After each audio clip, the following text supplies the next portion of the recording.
नमस्कार, मैं हूं प्रभात श्रीवास्तव। आप देख रहे हैं वॉइस ऑफ अमेठी। साथ मौजूद हैं वॉइस ऑफ अमेठी के संपादक डॉक्टर ब्रजेश कुमार उपाध्याय जी। आज जो चर्चा का मुद्दा है, जो विषय है, वो बड़ा गंभीर है। आज जिस प्रकार से न्यायालयों में मुकदमों की संख्या दिन प्रतिदिन बढ़ती जा रही है और न्यायालय समूचा उसके बोझ तले दबता जा रहा है, वादकारी हैरान परेशान हैं, उनको ससमय न्याय नहीं मिल पा रहा है। तो आज संपादक महोदय की जिज्ञासा हुई कि चर्चा की जाए इस मुकदमों के बोझ तले दबे न्यायालयों पर। तो आज चर्चा उसी पर। तो हम सीधे रुख करने से पहले आप सब लोगों से निवेदन करेंगे कि वॉइस ऑफ अमेठी को सब्सक्राइब करें, लाइक करें, कमेंट्स करें। जो लगातार आप सब लोगों के मध्य एक नए मुद्दे, नए विषय पर आप सब लोगों के मध्य साझा प्रसारण करने का भरसक प्रयास करता आ रहा है और करता रहेगा। तो आज इसी कड़ी में जो मुकदमों का बोझ है, उससे कैसे निदान मिले और उसका निपटारा कैसे हो, तो इसी पर हम आमंत्रित करते हैं अपने संपादक डॉक्टर ब्रजेश कुमार उपाध्याय जी। जी बिल्कुल, आपका बहुत बहुत स्वागत है।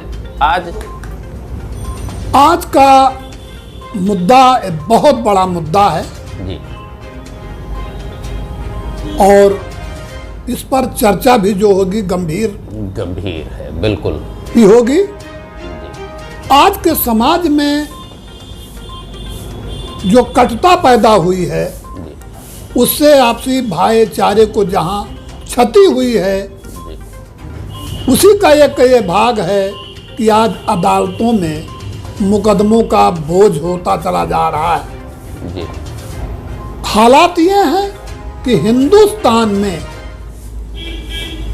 जितनी अदालतें हैं, ऊपर से लेकर नीचे तक, चाहे वो सुप्रीम कोर्ट हो, चाहे हाई कोर्ट हो, चाहे सिविल के मुकदमे हो, चाहे वो राजस्व के मुकदमे जिला स्तर पे कलेक्ट्री में और एसडीएम स्तर, पटना मजिस्ट्रेट के स्तर पे, तहसीलदार के स्तर पे, और निचली अदालतों उसको लेकर के जी बहुत सारे कुल 4.70 करोड़ से अधिक मुकदमों का भार अदालतों पे है। अब 4.70 करोड़ से अधिक मामलों का जो ये भार है, इसके पीछे इनका निस्तारण क्यों नहीं हो रहा है, तमाम बातें हैं जी बिल्कुल। और ये जाहिर सी बात है कि आप पूछने के भी उसमें होंगे, आपका कह रहा होगा जी कि इसके पीछे कारण क्या है। जी बिल्कुल, ये भी जानना चाहेंगे। और इसका बोझ जो इतना दुखद है, इससे हमारा विकास रुका हुआ है। जी बिल्कुल। अदालत में अगर कोई फंस जाता है तो उसका विकास तो रुक जाना स्वाभाविक है, उसका विकास रुक जाता है, उसका पूरा का पूरा परिवार बर्बाद हो जाता है। ये ऐसा बोझा अदालत का होता है जी। तारीख पे तारीख अदालत से मिलती है, वादकारी और उसके विपक्ष के लोग भागम भाग लगाए रहते हैं, बस ट्रेन के चक्कर में अपना घर का पूरा कामकाज छोड़कर अदालतों की रखवाली किया करते हैं। अब इसमें मामले लंबित क्यों हैं? साक्ष्य के अभाव में हैं कि पैरवी के अभाव में हैं? इसके पीछे क्या है? तो इसमें इतनी बड़ी बात नहीं है। जहां तक मेरा मानना, अदालतों में जजों की कमी है, न्यायाधीशों की कमी है, बराबर न्यायालय हमारे यहाँ अदालतें चल नहीं पाती।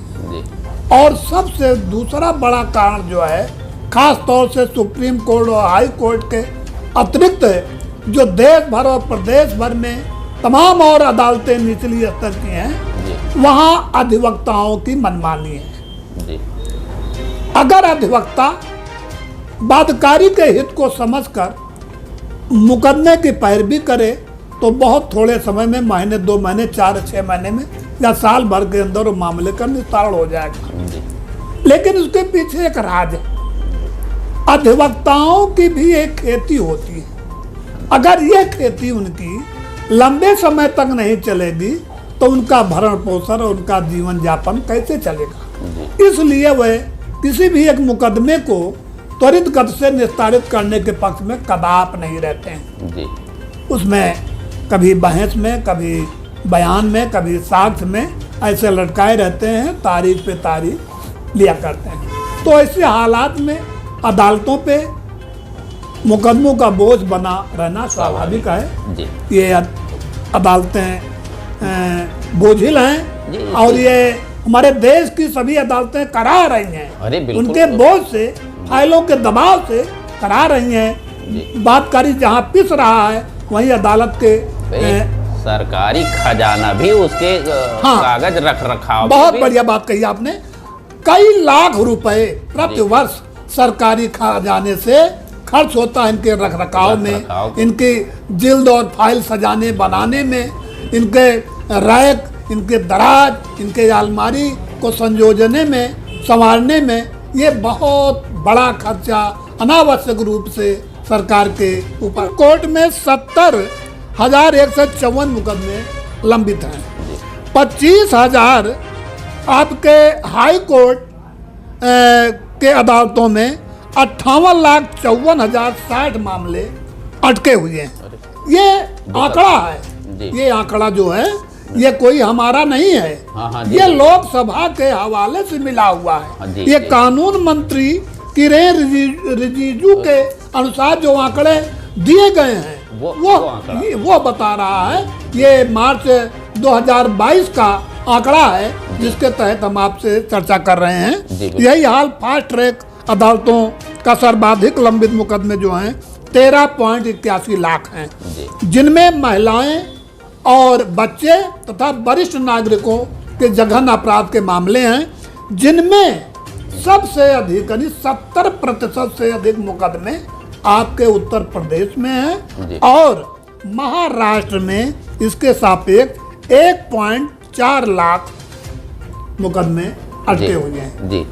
अब आप इतना ये आपके उच्च स्तरीय उच्चतम न्यायालय और उच्च न्यायालय से लेकर फास्ट ट्रैक अदालतों का रहा। जी। अब आप चले आइए सीधे प्रत्येक जनपदों में, राज्य में, प्रत्येक जनपद में जो निचली अदालतें हैं, वो चाहे दीवानी न्यायालय हो, चाहे आपका कलेक्ट्री हो, डीएम जिलाधिकारी का, एसडीएम के, तहसीलदार का, और इस तरह से मिला करके इन न्यायालयों में भी मुकदमों का भारी बोझ कि जो तहसीलदार स्तर से निपट सकता है और उप जिलाधिकारी के जो उनके कोर्ट से ना होकर के उनके चैम्बर से संभव है, और वहीं से वो मुकदमे की सही है छोटे कर्मचारी उसका सही जो न्याय होना चाहिए वो नहीं हो पाता। उसकी वजह से वो स्टेप बाय स्टेप। बहुत बढ़िया बात आपने कही। और यह जो आपने कहा कि जो छोटे मोटे मुकदमे हैं उनको ये जो जिला स्तर से लेकर के जो नायब तहसीलदार और ये तरह से उसके हैं टिस्टाम्प के मुकदमे हैं और चकबंदी के मुकदमे, तमाम ऐसे सारे मुकदमे हैं जिनको बहुत कम समय में उनकी निगरानी और सुनवाई करके उनको निस्तारित किया जा सकता है। अब आप उससे मैं जिक्र करूंगा, कोर्ट तक न पहुंचकर वो सीधा यहीं से निदान कराया जा सकता है। नहीं, इसके लिए तो एक सरकार को एक अध्यादेश जारी करना पड़ेगा कि छोटे मोटे मुकदमों को गांव स्तर से उनकी निचली अदालतों से समाप्त किया जाए, और अगर वो किन्हीं कारणों से ऊपर उठती हैं तो वहाँ भी ये अदालतें सक्रिय रहें और अपनी जिम्मेदारी का निर्वहन करें, बातकारियों को परेशान ना करें, और उनके मुकदमों को किन्हीं कारणों से यदि उनकी पैरवी नहीं हो पा रही है, अर्थ के अभाव में, वकील के अभाव में, तो अदालतों को स्वयं संज्ञान में ले करके उन बातकारियों के मामलों का निस्तारण करना चाहिए, उनकी सुनवाई करनी चाहिए। ये देश के हित में होगा और गरीब के हित में होगा। इससे अमन चैन और खुशहाली आम जनमानस में आएगी। जी बिल्कुल। तो जिलाधिकारी का जो कोर्ट है उसकी तरफ का जिक्र करते हैं। शायद ये जनपद अमेठी में ही नहीं बल्कि पूरे प्रदेश में चर्चा का विषय रहा कि अदालत को चलाने के लिए और चलने के लिए जिला मजिस्ट्रेट यानी कहने का मतलब जिलाधिकारी राकेश कुमार मिश्र का पूरा जिला प्रशासन और बार संघ गौरीगंज आमने सामने हो गया। दोनों में टकराव की स्थिति बन गई और यहाँ तक एक दूसरे को गिराने और देखने की नौबत बन गई। कतिपय अधिवक्ताओं ने देख लेने की बात कह डाली, अभद्र व्यवहार किया, जिसका खामियाजा इतना बुरा हुआ कि वो पूरे प्रदेश में क्या पूरे हिंदुस्तान में उसकी गंध गई। इसको सिर्फ उसमें इतने था कि अधिवक्ता प्रतिदिन अदालत न चला करके एक प्रस्ताव भेज दिया करते थे, बातकारी आते थे और वापस जाते थे। इस पर जिला अधिकारी ने कहा कि बातकारियों का हित सर्वोपरि है, जो गरीब आदमी आ रहा है उसके मुकदमे चलाए जाएं। हम लोगों पर भी सरकार का दबाव है कि मुकदमे निस्तारित किए जाएं, तो इसमें आप लोग सहयोग कीजिए।